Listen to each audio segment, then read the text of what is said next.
Igitondo cyiza kuri mwese, mukomeze kugubwa neza, kuboko kwiza kw'Imana ni kubane nawe.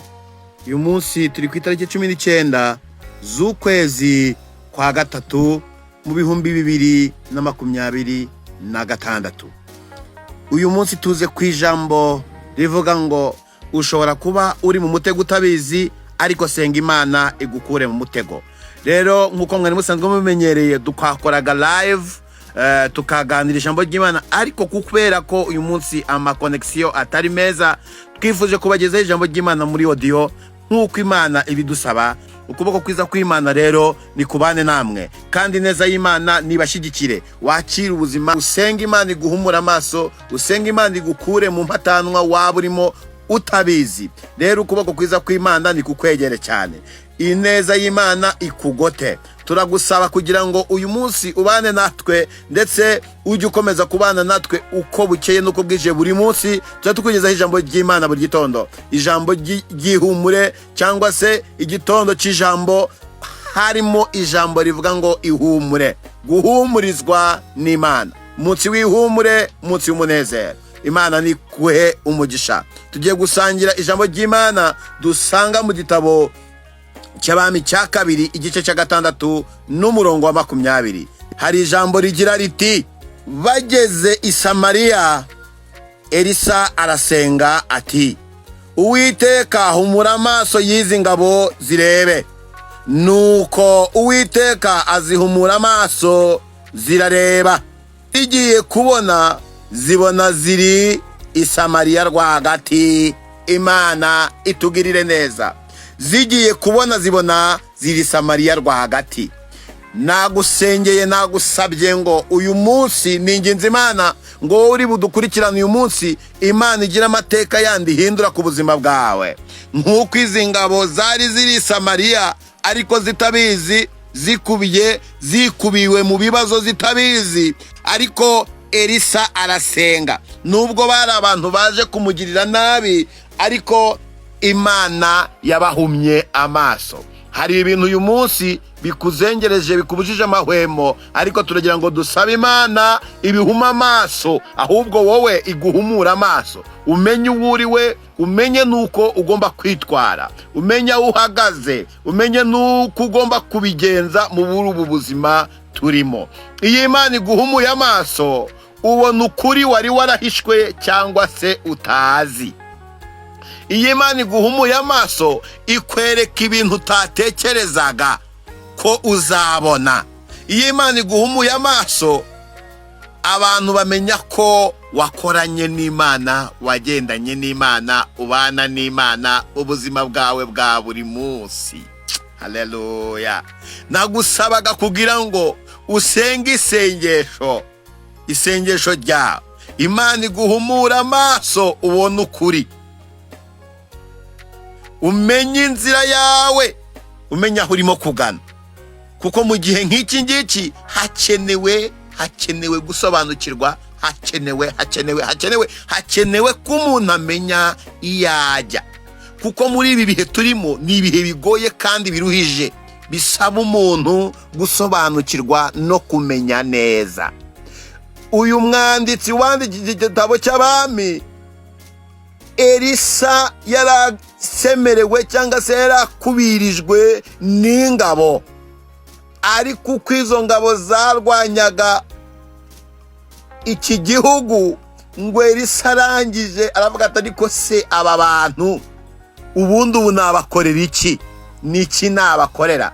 Gehazi muribuka ko yari afite ubwoba bwinshi bwamurenze, ariko ngo arangije, ubwo Elisa yasengaga abwira Imana ngo nihumure amaso ye arebe, ngo yararangije ngo arebye abonye ingabo zibagose, ngo yumva ubwoba burashize. Iyi Imana iguhumuye amaso, ubona ibyari bikugose bikarangira. Rero ndagira ngo twiganirire dukurikije n'iyi ntego twashyizeho. Unyemerere, wari uri mu buzima nawe utazi, wari uri mu makuba nawe utazi, ukibaza uko bizamera bikakugora. Ndakwinginze ngo uhange amaso Imana, reba imbere, reba imbere, utumbire imbere, urabona ineza y'Imana, urabona gukora kw'Imana. Hari igihe umuntu aba ari mu mutego ariko atabizi. Hari igihe uhura n'amakuba ariko utabizi. Icyo gihe hari igihe uba uri mu byaha, ukigera mu byaha, abantu bakaba mu byaha batabizi. Abantu bakaba mu bucuti, bakabana n'inshuti ariko zibajyajya batabibona, batanabizi. Ibyo rero utahumutse amaso ngo Imana iguhumure amaso ntiwabimenya. Hari igihe abantu baba, ukaba uri mu nzira ikujyana mu mitego, ukaba mu nzira ikujyana mu bintu by'imitego utabizi. Ukubera kuracyahumye, urahishwe, hari ibintu uhishwe, urasaba Imana iguhumure. Ariko Imana niguhumura amaso, uzabona ukuri. Oh haleluya, uzabona ukuri. Wowe uzafata icyemezo kikuganisha ku gakiza, kikuganisha ku gukira, kuko Imana yaguhumuye iki? Amaso. Ndagira ngo nkubwire ngo uyu munsi wa none usenga isengesho utagize ubwoba, usenga isengesho udafite agahinda, usenga isengesho ubwira Imana ngo ma, ni njyewe wa wundi, ni njye wa wundi uri mu kaga, ni njye wa wundi uri mu ngorane, ni njye wa wundi uri mu ntambara. Ndakwinginze kugira ngo undwaneho, undengere, kandi nundengera ntabwo nzongera gusubira mu makuba.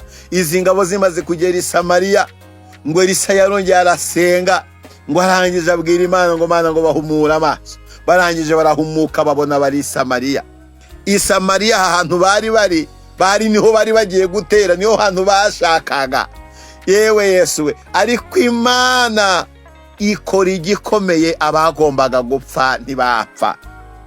Ngo umwami ngo arangije abaza Elisa ati izi ngabo tuzitsinda? Elisa aramubwira ati ariko ingabo wafashe bunyago wazica. Reka nkubwire, Imana niguhumura amaso ukabona ibyo urwana nabyo, uraza kugira urukundo, uraza kugira impuhwe, uraza kuba undi muntu wundi uwo abantu batakekaga kuri we. Imana iguhumura amaso, ikwereke ibyo urimo, cyangwa se ikwereke abanzi bawe utaruzi. Imana iguhumura amaso, ikwereke ibiguhiga utaruzi. Imana iguhumura amaso, ikwereke inzira yo kunyuramo utaruzi.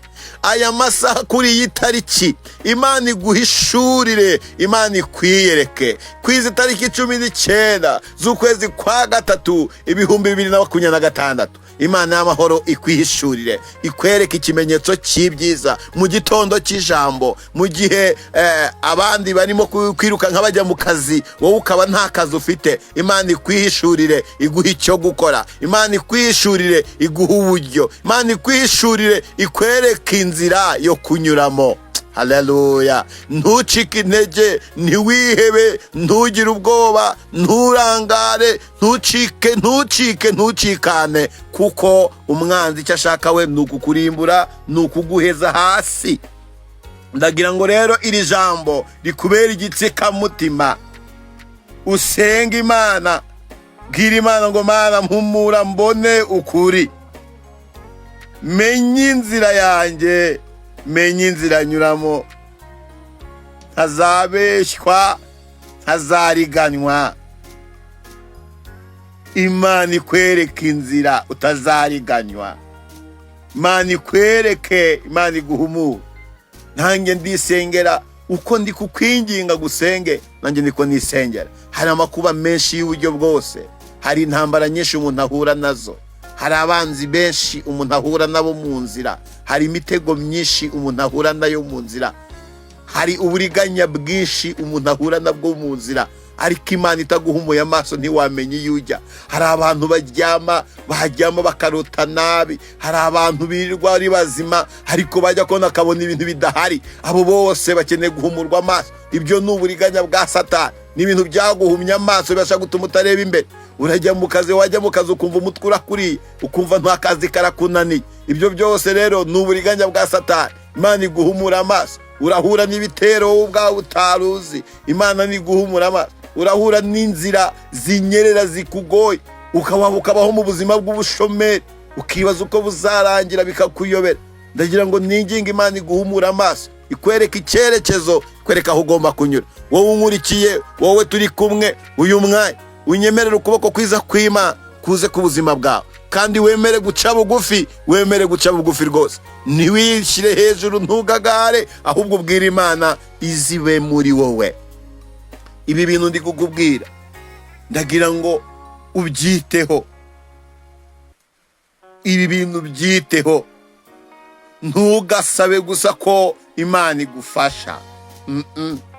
Ntugahore mu masengesho ubwira Imana ngo Mana mfasha, Mana nana, ahubwo saba Imana iguhumura amaso ubashe kubona. Saba Imana iguhumura amaso ubashe kureba imbere. Saba Imana iguhumura amaso umenye ibyo Imana itegura ku buzima bwawe. Saba Imana yo mu ijuru ikwereka ikimenyetso cy'ibyiza. Hari uwanditse avuga ngo nyereke ikimenyetso cy'ibyiza, ngo kugira ngo abanyanga bamware. Rero n'uyu munsi muri ibi bihe turimo, turagira ngo Imana usenga isengesho ryo guhumuka. Umwe we yaravuze ngo yaratatse, arataka cyane, ngo Yesu ngo anjye amugata, ariko se niye mpamvu urimo gutaka? Ngo aravuga ati ceceka. Undi ati Yesu w'i Nazareti, icyo nkeneye ndashaka guhumuka. Yashakaga guhumuka, yahoraga asabiriza, ariko aravuga ati ndashaka guhumuka. Nawe uyu mwanya usenga isengesho ubwira Imana ngo Mana ndashaka unyereke ikimenyetso cy'ibyiza ku buzima bwanjye, umpindurire amateka y'ubuzima, menye uko nkwiriye, menye uwo ndi we, menye naho nkwiriye kugana, nicyo nkwiriye gukora kugira ngo ntakora ntikoresha. Muri iyi minsi hari abantu bakora ariko agakora yikoresha, akibaza uko bizagenda, akibaza inzira bizacamo akayibura. Yanasenga Imana kagira ngo Imana hari aho bayitsimbye cyangwa bayihishe, akabona nta kirimo gukora. Ariko uyu munsi waba ari umunsi wawe, aya masaha nawe yaba ari ayawe, iki cyerekezo nawe cyaba ari icyawe. Nyemerera dusenga Imana, nyemerere twinginga Imana, tuyihanga amaso, tuyitumbire. Muri ibyo yavuze ngo ujye umuhanga amaso ngo ajye arinda umutumbiriye ngo ku manywa na nijoro. Nanjye ndagira ngo nkwinginge dutumbire Yesu, umutumbire, umwikoreze amaganya yawe yose, umwikoreze ibyawe byose. Rero ari igihe umuntu ajya abaho, akabaho mu bintu bimeze nk'ubuhumyi atabizi pe. Wowe ukajya wirota ubona wakoze amakosa, ukisanga mu makosa, inshuro nyinshi ukisanga mu makosa utabizi. Impamvu ntabwo ari wowe, urahumye nuko utabimenye, urahumye nuko utabizi. Guhora wisanga mu makosa, ninde wakosheje? Ni wowe. Ninde uri mu bintu runaka, mu makuba runaka? Ni wowe. Usenga Imana utari ukuyisaba imigisha gusa, ahubwo usenge unavuga ngo Mana wampumuye amaso nkamenya imigambi unteganyaho. Hari uwitwa Mose we yaravuze ngo Mana ngo niba nkugiriyeho umugisha ngo nyereke imigambi yawe. Rero nawe uyu munsi ugerageze kubwira Imana uti Mana niba nkugiriyeho umugisha, niba ndi inshuti yawe by'ukuri, nyemerera unyereke imigambi yawe ku buzima bwanjye. Nsobanurira, menye uko ngomba kwitwara, kuko uko ndi kugenda ntabwo bikwiriye. Ushobora kuba ndi kugenda uko udakwiriye, ariko ninkomeza kubana nawe bizaba byiza. Ninkomeza kugendana nawe nzarushaho kunezerwa. Ninkomeza kugendana nawe ubuzima bwanjye buzatungana. Ninkomeza kugendana nawe nzaruhuka umutima. Ninkomeza kugendana nawe nzagira ibyishimo bidashira. Nyemerera rero uyu mwanya nawe urushaho gusenga Imana. Senga Imana ihindura ubuzima, senga Imana ihindura icyerekezo, senga Imana ihindura amateka, senga Imana ihindura identite yawe, kuko hari identite yawe itameze neza. Ukeneye kusenga Imana, Imana ikayihindura. Wisanga mu byaha bya hato na hato, kandi umutima wawe wagira gutyo ukumva ntibigukwira, ukumva rwose urimo urabyanga, ariko wajya kubona ukabona ubyisanzemo. Yego niko mu isi bimeze. N'umuririmbyi yaravuze ngo ngerageza kwibuza inama mbi n'ibyaha, ngo ariko njya mbyibonamo. Avuga ngo Mana ngo jya umboneza, jya umboneza. Rero muri uyu mwanya rero ushobora kuba uri mu mutego utabizi, senga Imana iguhumure amaso. Dore ibi bizakwereka kuri mu mutego. Uzajya ugenda ubone iyo ujya ntuhazi, uhore mu buzima bwo kwisubiranamo, uhore wibaza cyane. Icyo kizakwereka yuko byanga bikunda uri mu mutego. Nubona uzabona uri gukora ukabona ntuzi iyo birimo kujya, ukabona urakora ariko ntutera imbere, uzamenye yuko uri mu mutego. Ca bugufi usenge Imana. Ukabona urakora cyangwa se uragira neza abandi ukabona barahirwa, wowe ntuhirwa, menya ko uri mu mutego. Utangira usenge Imana, winginga Imana iguhumura amaso, ikwereka imigambi yayo. Kuko Imana nikwereka imigambi yayo, uzamenye uko ukwiriye kwitwara. Reka rero kubera ko amasaha abana yo yihuta, ndagira ngo dusengane Imana. Ahasigaye tubareke n'abandi mujye mu kazi, dukomeze n'abari mu kazi mukomeze mugakore neza, kugira ngo ba boss n'abandi batabakomeza kubona yuko mwafashe umwanya munini muri mu ijambo cyangwa se murangaye. Kandi ntago ari byiza ko abantu barangara bari mu kandi kazi. Rero niba ufite n'agakutera ushyire mu matwi wumvira ijambo, kandi riraza kukuruhura, riraza kuguhumuriza, riraza kugusubizamo imbaraga. Nawe ubashe kumenya uburyo usengamo, ubashe kumenya impamvu, ubashe kumenya icyerekezo. Nk'uko uyu witwa Elisa yasenze ubwo ziriya ngabo ze zigeze Samariya kandi zitaranahagera, we yarase avuga ngo ngo izi ngabo zihuma amaso, zihuma amaso, zihume. Hari abantu bibwira ko rero ibintu barimo kujyamo ari ibintu bizima, kumbi barimo kujya mu bintu bahumwe amaso yabo atareba. Tekereza neza ibintu urimo gukora n'ibyo urimo kujyamo, niba amaso yawe abona.